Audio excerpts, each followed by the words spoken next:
the story started 50 years ago on the 29th of September 1974. I was 23 years of age. I drove my little Beetle from Joburg to Parys. I walked from Parys to Vredefort and back, which is 30 kilometers. Why? Because I felt like it. At Vredefort, I sat on the church steps and had my lunch, and then I had this incredible feeling of spiritual wellness and intense contentment, which got me going on the journey of churches. That's how it all started. What happened 50 years ago then and what is now have changed substantially. So I will give the good and the bad, and we'll just reflect thereupon. This little church is in a place called Bethany or Bethany, which is 60 kilometers southwest of Bloemfontein, near the railway siding known as Woeraspoort. Now, I was there 10 years ago as per the picture. It was established as far back as 1834. And to the left, the two pictures to the left were borrowed from the late Karel Skubban's book, Vrystaatse Erfenis, whereby the churches were then the church was at its prime. When I was there 10 years back, it was substantially damaged, as you can see from the photographs, broken windows, etc. But next door there was a manager's house where the lawn was green and there was water and everything else. Whether he did his job, I don't know. Now, at the bottom here is a very well-kept graveyard, and one of the early people there was Karl Woeras, after whom Woeraspoort was named. He was probably a minister there. I think it's one of the very rare Lutheran churches in the province. We have a very quaint church here, which is St. Augustine's Anglican Church in Bethlehem, still in use, well designed. Foundation stone is 29 February 1928. Also, stained glass windows in good condition. We have a rather massive building on the western part of Church Street in Bethlehem, the NG Kerk Bethlehem West, which was designed by architect Wynand Louw. I'll be speaking about him quite a bit. He was a very prolific architect, as much so as his compatriot Gerard Moerdijk. So Louw designed this very beautiful half-moon entrance or portico with 8 pillars on the side. There are 2 side domes and a big copper dome at the back of the church, which is probably the most dominant building in Bethlehem. And 1930.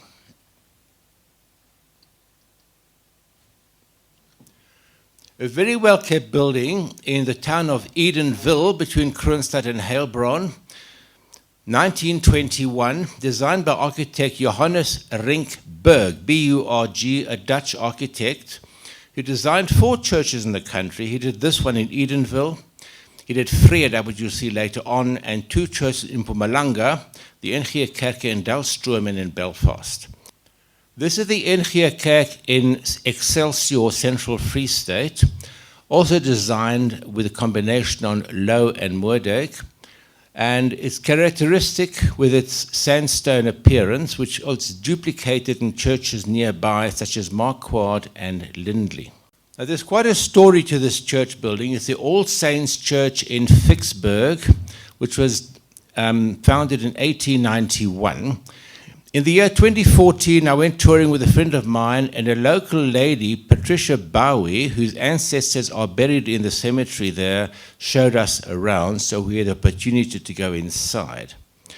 Now, the big thing here, those windows to the left, they are not stained glass. They are what is known as glass montages. And what it is, it's an interesting story. In the 1970s, the original stained glass windows were starting to decompose, so a brilliant idea was devised by I don't know whom, but a local lady artist called Helen Tennant, one of the descendants of the original families, since married to Helen Dixon, was tasked with doing glass montages to replace the stained glass. So what happened is all the parishioners went all over Vicksburg to get lumps of glass and crush them. They imported lumps of crushed glass from Murato in Italy. Then they etched these designs on the window, and she, Helen, then put all the colored glass onto the windows, which I think is quite a unique feature in this country, if I may say so. And the family cemetery is outside the actual church with all the ancestors and the pioneering families inter alia. You probably know where this is. This is the NG Kerk in Vicksburg. And it was designed in the year 1905 by a Scottish-born architect called Walter Donaldson. And Donaldson designed several churches in the province, some of which have been demolished. You will see another one later on. The interesting feature about this is it's got two different towers, both unique in their design. The tall Gothic type tower on the left and the somewhat oriental tower, the short one on the right. The church was completed in 1905. You can see the interior with this magnificent wrought iron gallery on the upper level. Now, the church faces west. Now, there was a time when you could go on this elevated site near the highway, which is above Vicksburg, to see three characteristic sandstone features: the old town hall, behind it the old post office, and then the NG Kerk. In the afternoon, you can see the Maluti Mountains of Lesotho with a beautiful violet appearance, which is quite a striking contrast. You may think you may be in the Cape. But this church remains in very good condition. This is the NG Kerk in Frankfurt. And this was designed and completed in 1912 by an interesting character called William Henry Ford. Ford was born in Melbourne, Australia in 1868, studied at the university to get his qualification, designed some beautiful period buildings in the two mining towns in Western Australia, Coolgardie and Kalgoorlie. For some reason unbeknownst, he came to this country in 1900 at the height of the Anglo-Boer War. And he ended up designing about 15 church buildings, some of which are quite majestic in their appearance, beautiful castle-like structures. He used the sandstone in the Free State, where he designed numerous churches, to design this beautiful building in Frankfurt. It faces east, so it's best seen in the morning sun, with the magnificent dome that you see there above the church, and several of his churches bear similar domes. And President M.T. Steyn unveiled the foundation stone. These photographs were taken last month in Heilbronn. There's two churches I want to speak to you about. Heilbronn today is in a rather sorry state in several spaces, as I noticed, litter and filth and all the rest of it. On the left is the Wesleyan Methodist Church, still in use, 1882. I don't know what the congregation size are, but it's still in use. The NG Kerk on the right-hand side stands in Church Square, Kerkplein, on the lower end of Church Street. Now, the lower end of a street is never the best space for a church to provide focus. It faces west. It was designed by a guy called Mr. MacArthur, David MacArthur. I think the only building he designed in this country in 1891. You'll see that the roof tiles and the spire are more modern. They must have replaced earlier material that might have disintegrated.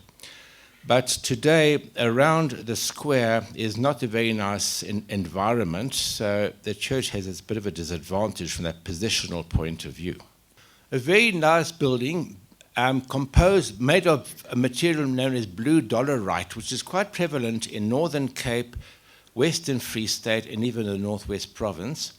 And it was completed in 1924. The NG Kerk in Herzogsville in the Northwestern Free State, designed by Wynand Louw and Gerard Moerdijk.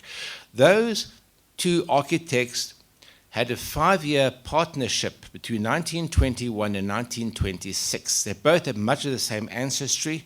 They got their qualifications from the University of London in the 1910s or the 1900s. Towards Europe, had ideas about designs, etc., etc. So we have a sort of Gothic type of design here with this well-kept church in Herzogsville. A very sad story here. I've been to the town of Jacobsfontein many, many times, from the 1980s to 2021. And some of you may well know that on 9/11/2022, the Slimes Dam burst and caused major damage to the town, which is kind of the nail on the coffin, because before that, the town was already in a very sad state. The two churches you see there, the Anglican Church on the left and the Roman Catholic on the right, and the right is 1881, are both deserted. I think they've been vandalized. They might have been occupied by the homeless. They're complete wrecks. I regret to inform you. Nearby Kestel, not far away, one of Gerard Moerdijk's designs, a lovely semi-curved portico on the entrance with its 6 or 8 columns, I'm not sure, and its lovely tiled roof, well positioned on the upper end of one of the streets where all traffic has to go around, which is a prime position for a focus of a church, in my opinion. 1926. Again, recent visits. I went with a friend of mine to Kroonstad last month to update that town. The town center is a bit of a shambles, and some of the churches are not very well positioned for either photography or solitude, as it were, peace and quiet.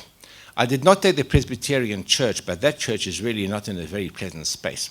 On the left, you see the Anglican St. George's Church, which is not too bad. It needs attention. It was unveiled in 1903 by a certain Henry Wilson, who was the aide lieutenant commander of the Orange River Colony. It's called St. George's. On the right-hand side, you've got quite a substantial-looking Methodist church on the corner of Cross and Hill Street in Kroonstad, a rather cramped site, unusual with the fact there's a spire on it, and 5 magnificent bay windows, and with these pinnacles on the corners. And that foundation stone was unveiled in 1902 by one of the governors of the Orange River Colony, Sir Hamilton Gould-Adams. And architects J.H. and A.R. Till, who designed the churches at Wynberg and Senekal, amongst others, designed this church too.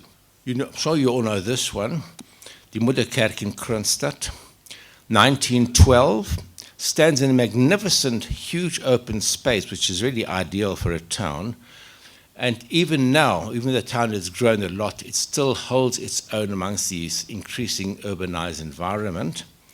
The William Henry Ford, who designed Frankfurt, also designed Kroonstad. You can see the dome inside the church, which we asked permission to go in, and the stained glass. And the actual roof and spire have changed colors many times. I've seen it red, I've seen it green, I've seen it gray. The spire needs attention. There's a monument to the Boer hero Cyril Cilliers, which you don't see here on the front. You can see me there. Now this is taken in a town called Memel. Now Memel is the northeastern Free State, and it was designed by an architect called Francois HASA in 1925. Now, Francois was the son of Dutch architect Volkert HASA, who came to the country in 1901 from Amsterdam, and who introduced numerous Dutch designs, especially with the towers, to places like Swellendam, which was his church, with his son. The son qualified in 1907, so Volkert, the father, designed churches on his own for a while, and him and the son designed for about 15 years. When Volkert passed away in 1923 and buried at Maitland Cemetery in Cape Town, Francois, the son, carried on for a while. I met the grandson, Francois HASA, at Pioneers Village in Fishhook in 2013. He was 90 years old. He didn't know all his grandfather's and father's achievements. This church in Memel, again, it's on the eastern end of Kerkstraat. It forms a focus in the afternoon with the sun shining on it. It's changed colors, I don't know how many times, because on the bottom left, you will see that I'm holding the Gedenkboek, the 100th anniversary, with a red roof and a white paint, whereby now it's been repainted since. This is a somewhat diminutive Methodist church in Parys, Free State. It was completed in 1914, and the stone was unveiled by the mayor at the time, Mr. H.O. Vos, We went inside. It was COVID time. The actual minister told us that it does get used at times, but COVID was a bit of a no-no. But as opposed post-COVID, it should be a bit better off, we hope. 1914. Magnificent town, magnificent church, best preserved town in the Free State, arguably, and it celebrated 200 years last year. Now, in 1823, the London Missionary Society sent Dr. John Philippe to spread the Christian faith among the local Griquas at the time. And that's where the name Philippolis comes from. I think it's the only town in the country with a Greek suffix polis, city or town. The church was designed in 1871. It's on the north end of a very long Voortrekkerstraat, facing south, and designed by a German architect known as Richard Woeke, W-O-C-K-E. And Woeke's most famous design was a Tweetoringkerk in Bloemfontein. So this church has got incredible detail on the outside, and inside has a pulpit made of wild olive wood, like a canopy over the actual pulpit itself. The spire in the past and the roof were black in color, which I thought was better than the present pale gray, but that's a personal opinion. Magnificent building, unique. This is a Gereformeerde Kerk in Reddersburg. Now, this is supposed to be the most conservative of the three Dutch Reformed branches, or Afrikaans churches. And the first building of that kerk was in Middelburg, Eastern Cape, 1858, still standing, and became Paul Kruger's church. Yeah, he was a dopper. Now, Southern Free State and the adjoining Northeastern Cape have got the best selection of buildings which of the Gereformeerde Kerk. The bottom right photograph shows you the old original church, 1859, today called the Postma Saal, because Dirk Postma would, I imagine, have been the first minister. In 1925, June 28, Gerard Moerdijk and Wynand Louw probably did their best designs together in designing this magnificent two-towered edifice. The top left picture shows you the south elevation with the winter sun at the back. You can see a double set of blue glazed windows, and above a beautiful detailed triangular pediment with dentils, like teeth marks. Two powerful domed towers on each side. On the northern side, on the lower level, north-facing, is a lovely set of colonnades, which makes this church get a lot of variety. Now, in 1970-71, I bought my first architecture book, which was written by a lady called Doreen Gregg, a guide to architecture in SA. And she went wild about this church, and I want to quote what she said about it. She said, "This church, designed to inspire awe, a shout of triumph on an imperial Roman pattern, is worth stopping to look at." Neighboring Rates, 1912, one of Wynand Louw's early designs, and this is well positioned in Church Square in Rates, where traffic has to pass around. It faces north, so it's well positioned. It's quite a big building. I didn't go inside, it was never open. Foundation stone laid by President M.T. Steyn. The spire replaced an earlier one, which actually must have disintegrated, and that's why it looks more modern than the church itself, but it's a very well kept and positioned building. This is Rosendal's NG Kerk, also designed by Walter Donaldson, who designed Vicksburg. And one of its characteristics is that little, on the top left, that battlemented or tooth-like tower, which is on the corner of the church, also duplicated at his church in Zastron as well. Designed about 1905, a smaller version of the Vicksburg church with a staircase in the bottom picture that you can see in the middle there, organ gallery, etc. Still a pleasant building. I hadn't been there for years. Maybe the sandstone's been painted, I don't know. The trouble is with conserving sandstone churches, if it's not maintained, the sandstone will fade. But most congregations are minuscule, and there's no money to actually preserve these church buildings. William Henry Ford, again, This is the NG Kerk in Ventersburg, 1912 or 13. Now, Ventersburg is a rather messy town in the extreme, if I may say so, but the church is 500 meters away, so you can possibly forget the meanness of the environment to try and just find a bit of solace in that church. Very tall, castle-like proportions. And I went inside. You can see what the inside looks like. Not a bad building at all, and well kept. There's another sad story, this one. This is St. Conrad's Catholic Church in Vrede. Now, there's a book which was written by Roger Fisher and others, Dutch and Afrikaans architects, on the importance of Dutch heritage or Dutch influence in SA. Now, on the bottom left, you see the dome being erected onto the church. A Dutch architect called Eddie Payens, P-A-Y-N-E-S. He actually was a Roman Catholic, and he was summoned to design or build Catholic churches, which he did in this case as late as 1959. The church looks somewhat ordinary, but the spire, that little dome is quite unique. So I went there 2 years ago, and much to my dismay, the church is derelict. There is a little primary school there, empty. There's a huge garden with fruit trees at the back, abandoned. That's what I saw 2 years ago. Now, by sharp contrast, the NG Kerk in Vrede also is in a far better state. And designed by Johannes Rink Berg, who also designed Edenville.